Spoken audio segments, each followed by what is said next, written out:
Joining us is Debra Shigley, Democratic candidate for the runoff in Senate District 21. Thank you so much for being here. Thank you so much for having me. So, taking a look at your race, I mean, this is a race that is a state race for Senate District 21 under the Gold Dome, but it's something that has captured not only attention here in Georgia, but even nationally, because you are a Democrat and you have carried a significant lead in an area that is traditionally red. What are your first thoughts about that as people said that coming out of that initial election? Well, thank you for that acknowledgement. We're very proud of our performance in the August 26th election. You know, I personally never thought I'd get into politics. You know, I come to this as a mom of five.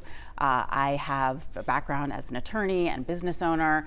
And, you know, when I heard that this seat was going to be open because it formerly was held by Brandon Beach, who you may know is now the U.S. Treasurer, in a deep red district, but given the frustrations that people are feeling on the ground, given the issues around affordability and healthcare in our state right now, I thought, let's go. Let's try to win this. And I'm very encouraged by the results on the 26th. Yeah, and I mean, it's something that comes as an eye-opener, I would say. Not a surprise, but an eye-opener for several politicians. Now, if you win this seat, you could shift the balance of power in the Gold Dome, narrowing that margin. What would your top priorities be if you did get this job? Absolutely, my top priority would be affordability. I mean, we have spoken to thousands upon thousands of voters in our district, and that's what we're hearing. People are concerned about grocery prices. They're concerned about tariffs impacting their businesses and their bottom lines for their families. And that's my number one priority, to lower costs, expand healthcare, make sure we have amazing public schools, not just in our district, but statewide. Yeah. Taking a look just a little deeper into that, what are some of, just the ideas that you have to lower costs? Everybody says that they want to do it. How would you do it? Yeah, that's a great question. And certainly, we want to start by doing everything we can to make sure we are helping with tax exemptions, right? We want to make sure we are putting money back in the pockets of Georgia families, whether it is with, child tax exemptions, whether it is with investing in our public schools, and really, I mean, this is a big one, fighting against corporate price gouging. I mean, we've all seen prices going up day after day at the grocery store. Is that inflation or is it price gouging? Is that tariffs? And I think that confusion is something that we're hearing from families is extremely frustrating right now.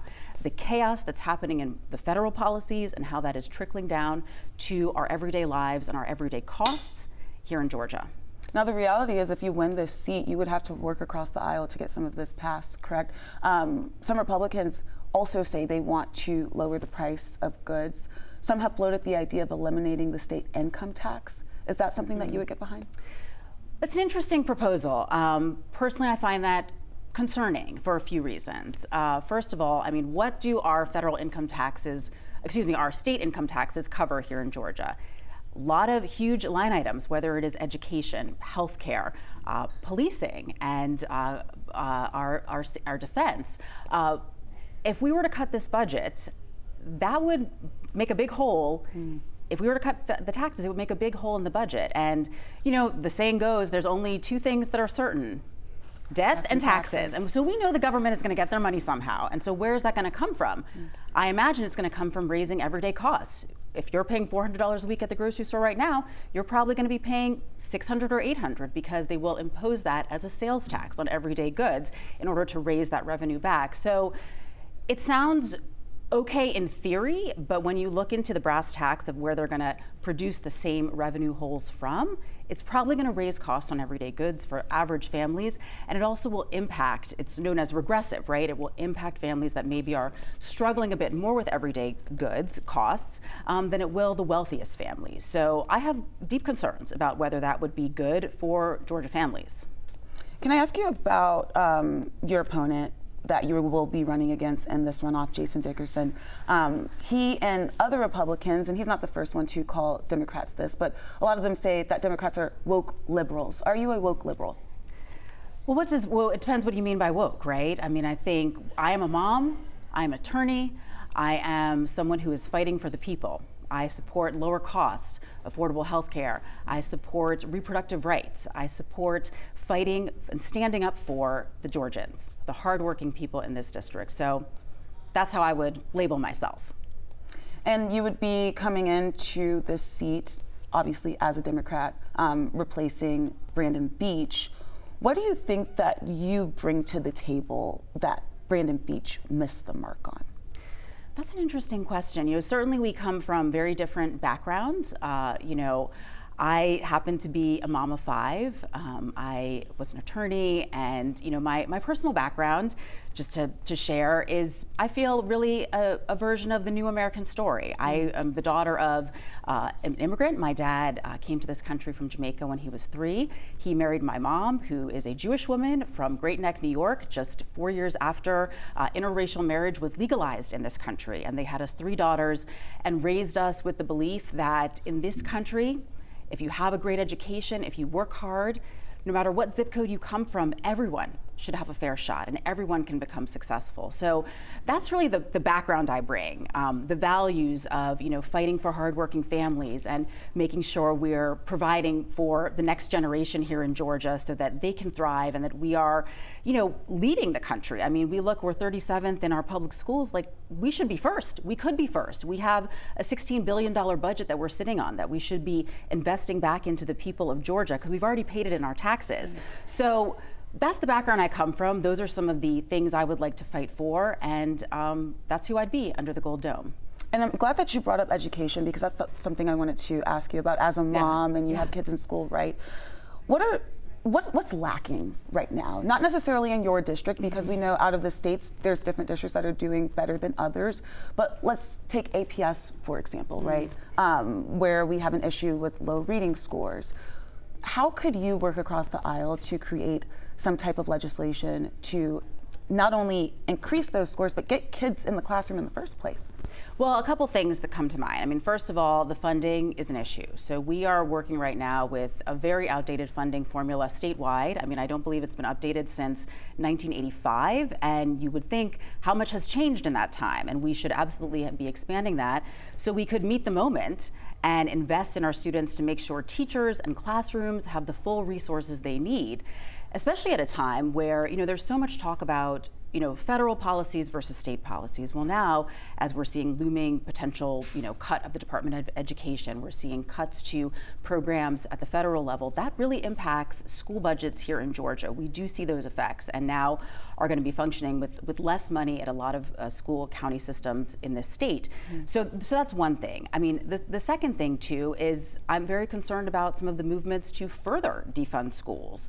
As you may know, the voucher conversation is still ongoing. That passed by just 1 vote a couple years ago, and that's a movement to essentially give coupons to attend private schools to students that could otherwise go to public schools. At this time, it is really only functioning for the bottom 25% of schools in Georgia, but certainly there is an interest in expanding that. That is something that certainly the other side wants to do, and to make that potentially universal. Which you don't agree with that? I do not agree with that. I think we should be sending public dollars to public school, period. And in states where they have done these massive expansions of universal vouchers, that really decreases the budget of the statewide system by hundreds of millions of dollars. I mean, it can really be a grave defunding of public schools. And I see public school is one of the greatest ingredients to your own pursuit of the American dream. And here in Georgia, we really need to make sure we are funding them appropriately. And along with funding comes school safety. Obviously, after the beginning of the last session, they were tackling gun violence. We had a horrific shooting at Appalachia High School. Tons of proposals on gun reform, I would say tons, handful of proposals on gun reform presented by Democrats did not get passed. Right. How would you go into session if you are elected to tackle the issue of gun violence in a way that it could reach across the aisle? Well, it's certainly very frustrating. I mean, the ongoing shootings, the violence. As a mom, I send my kids to their public schools, and honestly to any school. If you're sending your child off to school any day, it's the greatest concern. You want your kids to be safe at school, and we want to be doing everything in our power to make sure they are safe at school. Unfortunately, legislation-wise, we really are not meeting the moment. We know that the public, especially here in Georgia, supports common sense gun safety reform. We have had things, up for discussion, and even that got hearings on certain things under this Gold Dome that I know State Rep Michelle Au has fought for in terms of safe storage, and also I would consider red flag laws, things like that, that would make sure we are getting the too many guns out of the wrong hands, because that is something we really need to do. Whereas what's really happening right now is that they are pushing sales tax credits for guns, and that's crazy. That's the opposite of what we should be doing to keep our kids safe. And if I could ask you about the topic of immigration as well. Recently we saw ICE raid at a Hyundai facility in South Georgia. Several South Koreans sent back to South Korea, deported there. It comes as a wave of ongoing immigration concerns in our community. Directives from the federal government passed down to the states. Where do you see the immigration issue right now in Georgia, and what would your top priority be to tackle that? Well, certainly it is very concerning what we're seeing in terms of the ICE raids. We are seeing inhumane terror. This is what's happening in our communities. I do believe that we need to do a lot to make sure our borders are secure. We need to make sure that the federal policies are being followed, and that they are helping to ensure that folks that are here, they have a path. What is concerning here locally is the chaos that the raids are causing, and also the priorities. For example, in our communities, we want to be focusing on making sure we have the resources to pursue violent criminals. Police departments can only do so much. If they are focused on rooting out and terrorizing folks who may not be here with the correct paperwork, or there may be some confusion with that, you don't have the same resources to go after folks that are robbing banks or doing other types of violent crime. So I see it as a question of priorities. I would not want to divert our public defense resources into pursuing immigration policies that are not in the best interest of the community. I also would say, if we want Georgia to be a place for business, if we want communities to continue to thrive, this is not a very welcoming environment. This is not the kind of thing that sets us up as an example of leading the charge as a place for immigrants and businesses to thrive here in Georgia. And I am getting wrapped, but this is a very important question that I have to ask you. You are an advocate for women's health. Where does that sit on the election for you right now? It's obviously a top priority. I mean, I'm a woman in this state. I am a mom of 5. I have 3 daughters, and right now in this state, my 2 sons have more control over their bodies than my 3 daughters will. I think we've only begun to see the effects of the extreme bills that have been passed in our state in terms of restricting reproductive health. At the same time, we already have a maternal health crisis. I mean, especially if you are a woman who happens to be Black in this state, you are 3 times more likely to die in childbirth. And so we have a lot of work to do, and certainly it would be a top priority of me to restore and expand reproductive freedom in this state. Debra Shigley, candidate for Senate District 21. That runoff is on September 23rd. Yes. Thank you so much for coming in. We appreciate your time. Thank you so much.